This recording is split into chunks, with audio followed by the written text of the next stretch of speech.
Olá, pessoal, boa tarde. Estamos mais uma vez aqui. Boa tarde, estudantes. Boa tarde, professores curiosos que queiram aprender um pouquinho de matemática. Estamos chegando praticamente no fim do bimestre, não é não, Jonas? É isso mesmo, né? Essa semana quase que acaba o bimestre, né? E por conta disso, né, nós vamos fazer basicamente como se fosse uma revisão, né, Rafa? As semanas de estudos intensivos, né? Estudos intensivos significa muita atividade. Atividade para ver se vocês aprenderam e se não aprenderam, a gente retomar. É a última oportunidade. E hoje nós preparamos uma aula com 8 questões falando sobre números irracionais e razão. Né? Só lembrando, no decorrer das aulas do Centro de Mídias, a gente trabalhou 4 habilidades ou 4 objetos do conhecimento ou 4 conteúdos, podem se chamar dessa forma, né? Aham. Que foi números irracionais, razão, grandezas diretamente e inversamente proporcionais e, por fim, retas paralelas E cortadas por transversais. transversais, Isso mesmo. né? Então, hoje nessa aula, né, nós vamos ver isso. Então, pegue seu caderno, lápis, caneta, borracha e eu hoje vou ser o porta-voz de vocês. Então, hoje eu vou estar aqui no chat para responder, colocar as suas perguntas e só vou explicar antes como que vai funcionar. O chat vai ficar aberto apenas ou durante, né, quando vocês estiverem fazendo essas atividades. Então, o chat fica aberto apenas nesse intervalo para vocês responderem e aí retorna e aí eu coloco a resposta de vocês aqui. Tá bom, Tá Rafa? certo, é isso aí, Jonas. Lembrando que essa não é uma aula gravada, né? Não. Estamos na terça-feira, é isso aí, Jonas? Isso, terça-feira, dia 26, 14 horas e 1 minuto. Vamos para a primeira atividade? Bora lá. Então, tá lá na telinha de vocês já. Ali são 3 afirmações, Jonas, Certo? falando em relação aos números irracionais. A primeira, Jonas, ela fala que um número irracional, né, que o número ele é irracional se e somente se sua representação decimal for infinita e não periódica. A segunda afirmação diz: o número π é um número irracional. E a afirmação 3 diz: o número raiz de 3 pertence ao conjunto dos números irracionais e o seu valor está entre 3 e 4. Certo. Agora vocês vão julgar se essas afirmações são verdadeiras, quais são verdadeiras e quais são afirmações falsas e marcar, né, a alternativa de acordo com o seu estudo. Jonas, 1 minuto e meio tá bom para eles ou 2 minutos? Põe 2 minutos para Dois ficar minutos. redondinho. 2 minutos tá ótimo. Bom trabalho para vocês.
Retornamos aqui, né? Muitos. Olha, uma imensa participação aqui dos alunos respondendo a alternativa B. Ana Caroline, Juliana, Felipe, Milena, Alejandro aqui, ó, colocaram a resposta como B, Rafa. E alguns poucos aqui colocaram como A. Então, foram as duas respostas que mais apareceram aqui. É isso aí, Jonas. Vamos analisar as informações apresentadas na tabela para a gente ver qual resposta é a certa. Beleza. Olhando a primeira, um número é irracional se e somente se sua representação decimal for infinita. Tá certo isso, Jonas? Sim, e a gente pode representar ele, no caso aí, né, por uma fração também, né? No irracional ela não pode ser periódica. Então, um termo, um número aleatório com a vírgula, né, a gente pode representar. É isso aí, não pode ser fração. Não Se ele é pode ser representado fração. através de uma fração, ele é um Isso. número racional. Isso. Agora vamos lá. Até porque eu lembro na aula que a gente comentou que o número pi ele tinha 8 trilhões de casas, Isso 8 mesmo. quadrilhões de casas conhecidas, né? É isso mesmo. Ou sextilhões, eram sextilhões, né? Agora eu acredito que foi isso mesmo. Sextilhões. Então vamos lá. Ela é infinita e não periódica. Não Ok. periódica é porque não tem um padrão, não segue um padrão. É difícil você encontrar outro valor, né? Não tem um significado exato, né? Bom, então significa que a 1 é verdadeira. Vamos ver a 2. O número pi é um número irracional? Acabamos de falar. Como nós vimos em aulas passadas, né? É verdadeira também. Agora, analisando para ver se a resposta certa não é a C, né? A terceira. O número raiz de 3 pertence ao conjunto dos números irracionais. Verdadeira. Ok. O seu valor está entre 3 e 4? Eu acho que não, hein, Rafa? Não, isso daí é falso, porque o valor do raiz de 3 é um número entre 1 e 2. É aproximadamente 1,7. Chamamos assim. Então, a afirmação 3 ela é falsa. Isso mesmo. Mais falsa que uma nota de 3. Uma nota de R$3. Jonas Brincalhão.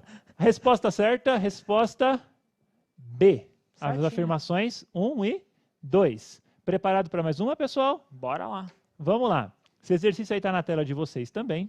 Observe a reta numérica abaixo. Em qual dos pontos está o número raiz de 5? Então, ele pode estar no ponto A, no ponto B, no ponto C ou no ponto D. Bom, A, B, C ou D, bom trabalho para vocês. Essa é simples, essa eu vou dar 1 minuto e meio para vocês. É isso aí, Jonas. Você acompanha ele no chat? Acompanha, pode ir lá. Voltando aqui, eu já falo as respostas deles, beleza? Bom trabalho, pessoal.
Retornamos aqui. Na sua grande maioria aqui, né? A maioria das respostas foi C. Juliana, Vitória, Wesley, Vinícius, Mariana, a maioria respondeu C, Rafa. Só que um ou outro aluno, né, optaram pela letra B e pela letra D. Qual que é a resposta certa para essa? Então vamos lá, pessoal. Primeira coisa aqui, eu coloquei 3 raízes onde o resultado dele dá um valor exato. Por exemplo, a raiz de 1, ela vale 1. Porque 1 vezes 1 é 1. A raiz de 4 vale 2. Porque 2 vezes 2 é 4. E a raiz de 9, ela vale 3. porque 3 vezes 3 é 9. Show de bola. Só que o exercício, ele quer que a gente aproxime um valor numérico para a raiz de 5. Bom, a raiz de 5 não tem raiz exata, não é obrigado a descobrir todas as casas decimais da raiz de 5, até porque ela é uma dízima infinita e não periódica, né? Como nós já vimos na questão anterior. Mas a gente consegue achar um intervalo onde esse número esteja inserido. Agora vamos raciocinar comigo. O raiz de 5, ele entraria aqui nesse meio aqui, não é não? Ó? Ele entraria entre a raiz de 4 e a raiz de 9. E aí, entre raiz de 4 e raiz de 9, tem duas respostas, que é 2 e 3. Então, a gente sabe que é um valor aproximadamente 2, alguma coisa. Né? Mas a gente sabe que é um valor entre 2, vou chamar assim, entre 2 e 3. Agora que a gente já sabe, a informação importante, que a gente já sabe que ele está entre 2 e 3, agora nós temos que localizá-lo na reta numérica. Agora, olha na telinha de vocês a reta que nós colocamos. Observe o ponto A. O ponto A, ele é um valor menor que 1,5. Não é não, Jonas? Você consegue enxergar lá também? Menor que 1,5. Tem até a vertical, né, mostrando ali a reta do 1,5, né? É isso aí. O valor B é um valor abaixo de 2. Então, A e B já não pode ser. Descarta. Um único valor, um único número, a única letra que está ali no intervalo entre 2 e 3, como nós já fizemos aqui na lousa, é a letra C.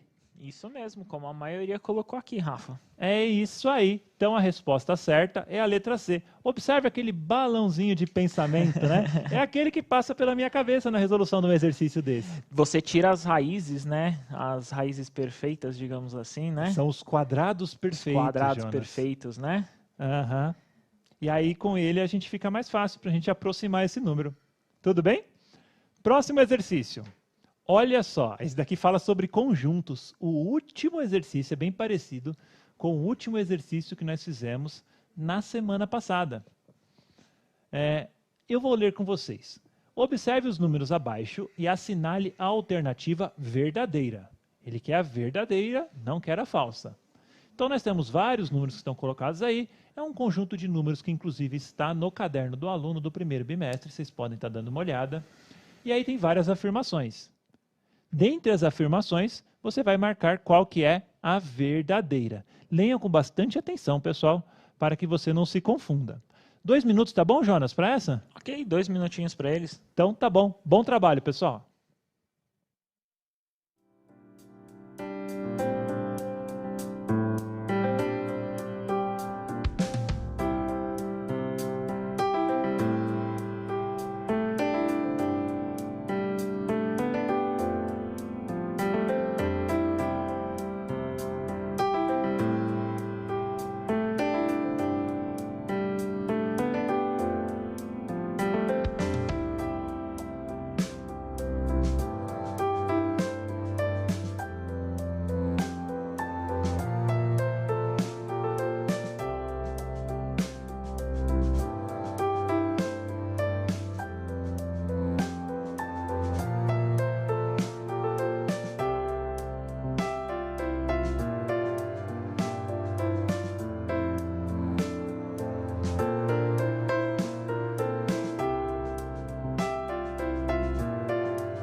Retornamos aqui. Olha, Rafa, muitas respostas e a maioria das respostas foram E. Alguns alunos colocaram uma ou outra alternativa, mas muitos colocaram E, né? A Gabriela Assis, a Kane, o Gabriel Silva, Gustavo Lima, Caroline, colocaram a maioria como E. Um ou outro colocou, por exemplo, a A. O Matheus e o Guilherme colocou a A, o José e o Cauê colocou a B, a Letícia colocou a C, mas na sua grande maioria aqui, muitos colocaram um E. Muito bom, gostei da participação, inclusive, do Gustavo Lima. Agora, vamos olhar as alternativas e vamos ver quais delas são quais são verdadeiras, quais são falsas, para a gente responder o nosso exercício. Vamos olhar a primeira.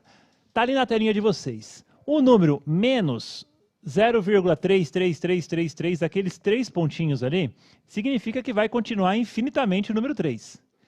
Ele pertence ao conjunto dos números inteiros? Eu acho que não, hein? Eu acho que não. Um jeito mais simples de você entender um número inteiro é um número que não possui algarismo pós-vírgula, né? Isso. Mas a anotação correta dos números inteiros, a mais formal, significa que são um conjunto dos números que possui antecessor e sucessor. Tá certo. Perfeito? Continuando a análise. Então, a primeira, ela é falsa, não é a certa. O número menos 2 pertence ao conjunto dos números naturais? Também acho que é falsa. Né? Os naturais são os números 0, 1, 2, 3. Ele não contempla os números negativos. E o menos 2 é um número negativo. Então, não funcionou, não é, a B é falsa. C, você falou que muita gente falou a C também, né? Tiveram alguns aqui. Não foi muitos, né? A maioria falou E, né? Isso. O número π possui uma dízima não periódica. Isso é verdade. It's true, ok? Certo. Mas ela é finita? Não, ela não. Ela não é finita. Ela é uma dízima Então a alternativa infinita. C não é a certa. Bom, sobrou a D e a E, né? Vamos lá. O número menos 3 sétimos pertence ao conjunto dos números inteiros. É a mesma coisa que da A, né? Ele é uma fração, né? Ele é uma fração, 3 sobre sétimo é uma fração. Ali, como você pode ver, não há divisibilidade. Uhum. Eu posso falar, inclusive, que 3 sétimos, eles são primos entre si. Sim. E são primos também, né? Sim. Então, tá na forma irredutível, né? Então, ele faz parte do conjunto dos números racionais. Bom, só sobrou a última, né? Vamos só ler e explicar o porquê, né? O número raiz de 2 possui uma dízima não periódica e infinita. Perfeito. Essa é a resposta certa. Bom, vamos para a próxima questão, pessoal. A próxima questão, queria mandar um abraço para o pessoal de Campos do Jordão. Quem é de Campos do Jordão aí, fala com o Jonas aí no chat que depois ele responde. Sabendo que no mapa a distância entre São Paulo e Campos do Jordão é de 5 centímetros, considerando a escala apresentada, qual é a distância real em quilômetros? A escala está ali abaixo, né, Jonas? Isso, foi até aumentada ali, né? Foi até aumentada. Eu não vou falar muito, porque cabe a interpretação de vocês através do gráfico. Pessoal, bom trabalho para vocês. Essa eu vou dar 1 minuto e meio para vocês. Ou 2. 2 minutos, né, Jonas? 2 minutos, vamos lá. 2 minutos tá bom. Bom trabalho.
Retornamos aqui, muitas respostas, inclusive colocando os valores, tá, Rafa?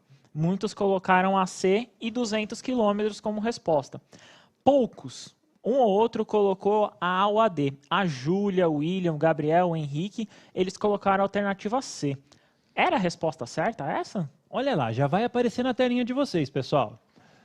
Sabendo que a distância em São Paulo para Campos do Jordão é de 5 centímetros, e a escala abaixo, a leitura correta da escala, é que eu não quis falar para não dar a resposta para vocês, né? A ideia era vocês interpretarem. Era que a cada 1 centímetro no mapa corresponde a metade ali entre 0 e 80 km, ou seja, 40 quilômetros.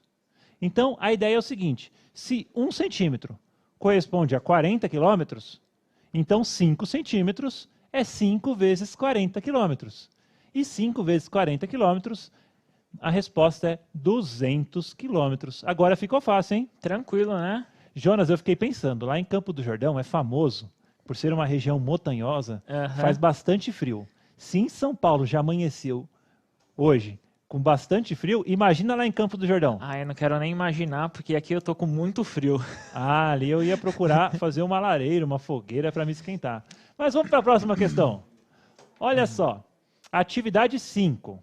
Essa atividade é um pouquinho mais complexa que a passada, também falando sobre razão. Vou ler com vocês. Em ambientes fechados, além de todas as normas que regem o tamanho das portas e os materiais de isolamento para isolamento não inflamável que podem ser utilizados, os bombeiros recomendam uma lotação máxima de 2,5 pessoas por metro quadrado. Você lembra, Jonas, quando você fez aquela linha no chão aqui da última aula? Sim, aquele 1 metro quadrado, né, Rafa, que eu coloquei naquele dia, né? Sim. Certinho cabia a mesa, né, no qual eu estou, e colocando aqui caberia até mais pessoas, no caso, tirando. Não, mas no sem a caso, mesa, né? Vamos pensar no show ao vivo, que a gente tá com exercício no que foi na espaço última aberto, aula. né? É isso aí. Mas vamos lá. Então, essa é a recomendação dos bombeiros, 2,5 por metro quadrado. Um local que possui 1.000 metros quadrados é um local grande. Comportaria um público de 3.000 pessoas? Aí a resposta é sim ou não e justifique. Então, não é só sim ou não. Vamos deixar 2 minutos para eles, Jonas? Beleza. 2 minutinhos e aí a gente retorna com a resposta deles no chat, pode ser? Pode ser. Bom trabalho, pessoal.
Retornamos aqui. Olha a imensidão de respostas aqui que nós tivemos. A maioria optou pela alternativa B. Só que tivemos respostas curiosas, por exemplo, o Cauã colocou assim: B, Não pus o limite máximo desse espaço, é para 2.500 pessoas, ou seja, ele colocou a resposta, né? Foi muito interessante. Oh, que bacana. A Emily e o Pedro colocaram com a conta. 2,5 vezes 1.000 dava 2.500. Foi a conta, acho que eles fizeram para colocar a resposta B. Então, essa foi a ideia que eles montaram a resposta. É isso aí, Jonas. Eu estou muito orgulhoso. Né? Mesmo que vocês não trabalhem nessa área de fiscalização, né? Entender questões de segurança é fundamental para qualquer pessoa. Bom, vamos lá na telinha de vocês. A resposta certa é a B mesmo. Olha lá na última linha o cálculo que eu fiz, nas duas últimas linhas. 1.000, que no caso é o espaço, né, do local, a área do local, eu multiplico por 2,5. E aí eu sei a lotação máxima. Então a lotação máxima é 2.500 pessoas. Logo, o local não comportaria. Eu acho até que caberia gente lá, Jonas. Eu acho até que caberia mais pessoas lá no local. Só que não seria seguro, né? E se não é seguro, não está aprovado. Não pode acontecer, né? Show, nada no local, né, Rafa? Não pode acontecer. É super interessante que a gente sempre respeite essas medidas de segurança para que nenhuma eventualidade, nenhuma tragédia aconteça. Beleza. Tá certo? Vamos mais uma? Bora lá. Olha essa daqui, Jonas, me deu até fome. Essa daqui foi o Isaac que contou para mim. Ah, Quem é? lembra do Isaac, professor aqui do Centro de Mídias? Uhum. Então, para fazer arroz, Isaac orientou seu filho que a razão entre arroz e água era de 1 sobre 2,5. Ou seja, para cada xícara de arroz, deveria colocar 2,5 xícaras de água quente. Seguindo as orientações de Isaac, quantas xícaras serão necessárias para o preparo de 4, no caso ali, né, de 4 xícaras de arroz, né? Entendi. Então ele quer fazer 4 xícaras de arroz e ele quer saber quanto de água, não é isso? É, porque ele só tem a noção para uma, né? Uma a cada 2,5. Tá certo. Bom, acho que eu estou falando muito, hein, Jonas? Vamos deixar 2 minutos para eles? Beleza, 2 minutos e a gente retorna. Bom trabalho.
Retornamos aqui. Muitas respostas e a maioria colocou D. Inclusive, colocaram como fizeram a conta, tá, Rafa? Então, olha só. Ó, a maioria colocou D, o Edson Vitor, o Caio, a Camila, a Maria Eduarda, o Daniel colocou D. O João Leonardo colocou D, pois 4 vezes 2,5, né, que é 2,5, é igual a 10 xícaras. O Vitor, o Rian, 10 xícaras. Então, eles colocaram como Muito que foi bem. feita a ideia. O Gustavo Lima respondeu essa daí ou não? Essa não. Não respondeu. Mas enfim, acho que ele deve ter entendido ali, né? Aham. Mas vamos lá, pessoal. Olha a pergunta aí na telinha de vocês. Enfim, a ideia que a gente tem que pegar é para cada 1 xícara de arroz, 2,5 de água. Então, alguns alunos comentaram: ah, eu faço uma multiplicação, que no caso é 4 vezes 2,5. 4 vezes 2,5 é 10. A gente aqui no intervalo estava até comentando, né? O que se acontecesse se a gente colocasse mais ou menos que essa quantidade? E a Marina aqui do Centro de Mídias falou, se colocasse menos água, poderia ficar cru. Ou um pouco duro, né? Dependendo É como isso aí, que o se arroz, colocasse né? mais água do que o suficiente, o arroz ia ficar empapado. Isso mesmo. Aquele arroz, enfim, não sei como Unidos que é. venceremos. É isso aí. Vamos lá, Jonas. Mais uma pergunta. Bom, futebol vai voltar. Enquanto ainda não volta, a gente vai brincar com o exercício, né, na telinha de vocês. Um estádio de futebol irá ceder o seu espaço para um grande show de rock. Eu adoro rock. E você, Jonas? Eu gosto também. No estádio serão disponibilizados 50 mil lugares ao redor do gramado e, além disso, serão disponibilizados também o gramado para o público curtir o show, mais próximo dos artistas.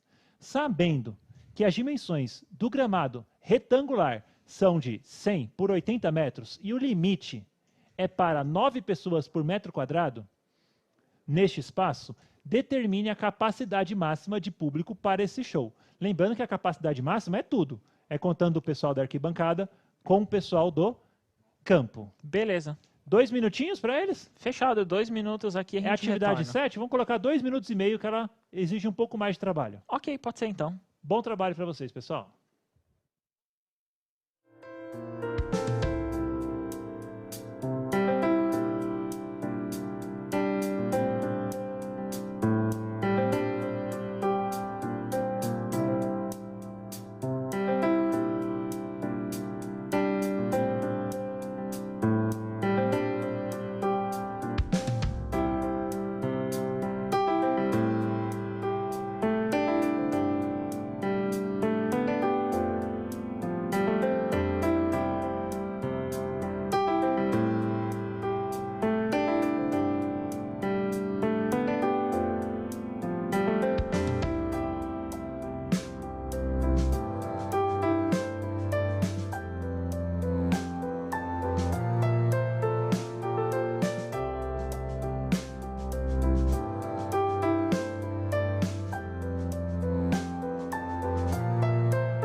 Retornamos aqui, muitas respostas e a maioria colocou a alternativa B.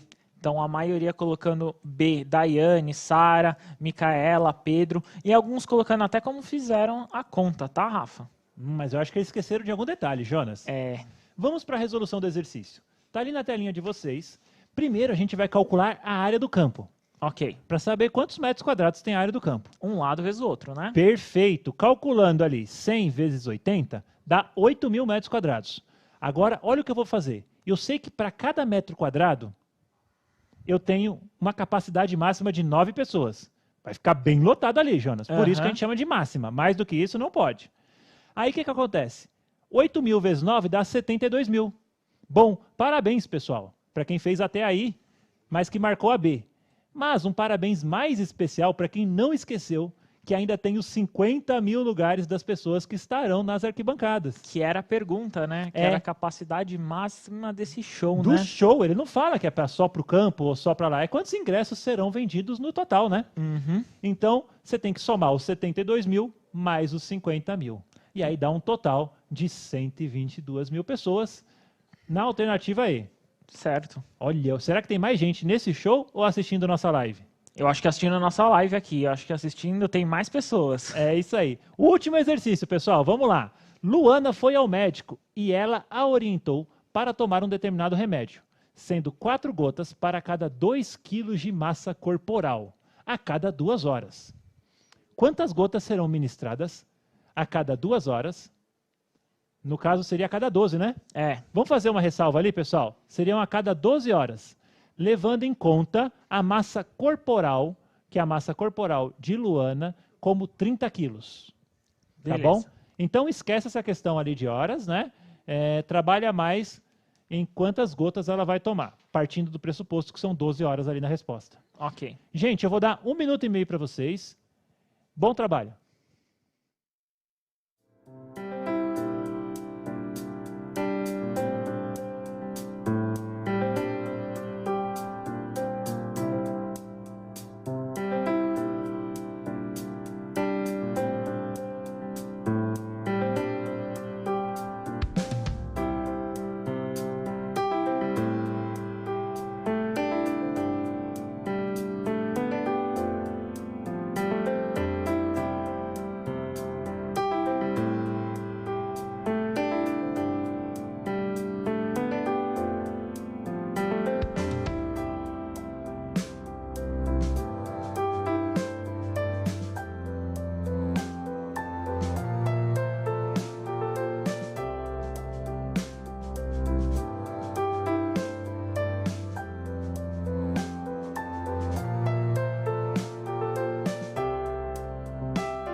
Olá, retornamos aqui. Rafa, as respostas, a maioria colocou resposta D. Guilherme, Ricardo, Isabel, qual que é a resposta certa? Vamos lá, Jonas. Vamos pensar comigo. Se são 4 gotas a cada 2 quilogramas, vamos esquecer essa questão das horas que não vai fazer muita diferença. Certo.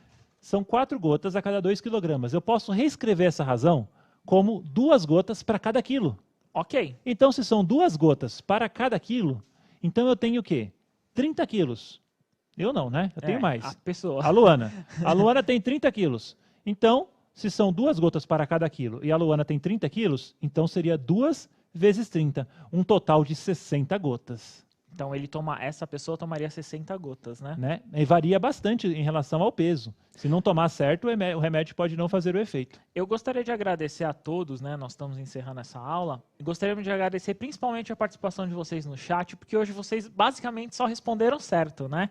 Uma ou outra ali teve um equívoco, mas gostaria de agradecer muito. Foi um prazer estar com vocês, viu? É isso aí, pessoal. Conto com vocês amanhã, aprendendo um pouco mais. Tchau, tchau.